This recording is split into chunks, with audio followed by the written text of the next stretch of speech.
Instruksi Menteri Dalam Negeri terkait pelaksanaan pemberlakuan pembatasan kegiatan masyarakat PPKM level 4 hingga level 2 di Jawa dan Bali kembali diterbitkan.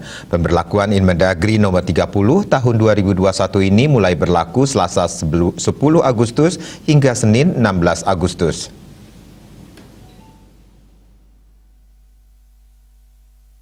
Dalam Inmendagri terbaru yang ditandatangani Menteri Dalam Negeri Muhammad Tito Karnavian ini, Bali kembali melanjutkan PPKM level 4. Ini berlaku untuk 9 kabupaten kota.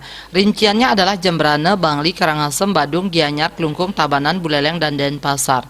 Untuk aturan pelaksanaan PPKM level 4 masih sama dengan Inmendagri sebelumnya, baik itu terkait aktivitas belajar mengajar yang diatur secara pembelajaran jarak jauh maupun sektor ekonomi dan perkantoran.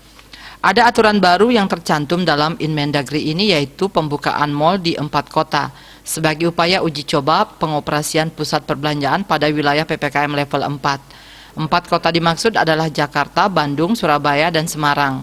Kegiatan pada pusat perbelanjaan, mal, pusat perdagangan yang ada di 4 kota itu diizinkan beroperasi 25% pada pukul 10 WIB hingga 20 WIB dengan protokol kesehatan yang diatur oleh Kementerian Perdagangan.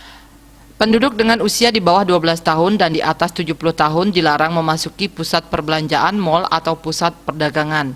Selain itu, bioskop, tempat bermain anak-anak, dan tempat hiburan dalam pusat perbelanjaan atau mal, pusat perdagangan ditutup. Aturan baru lainnya adalah tempat ibadah seperti masjid, musola, gereja, pura, wihara, dan kelenteng, serta tempat lainnya yang difungsikan sebagai tempat ibadah dengan maksimal 25% kapasitas atau 20 orang, memperhatikan pengaturan teknis dari Kementerian Agama. Sementara fasilitas umum seperti area publik, taman umum, tempat wisata umum, dan area publik lainnya masih ditutup sementara. Begitu juga kegiatan seni, budaya, olahraga, dan sosial kemasyarakatan seperti lokasi seni, budaya, sarana olahraga, dan kegiatan sosial yang dapat menimbulkan keramaian dan kerumunan ditutup sementara.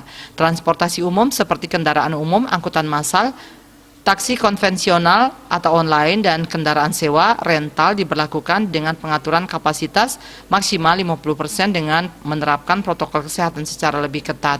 Pelaksanaan resepsi pernikahan ditiadakan selama penerapan PPKM level 4. Dia Dewi, Bali Pos melaporkan.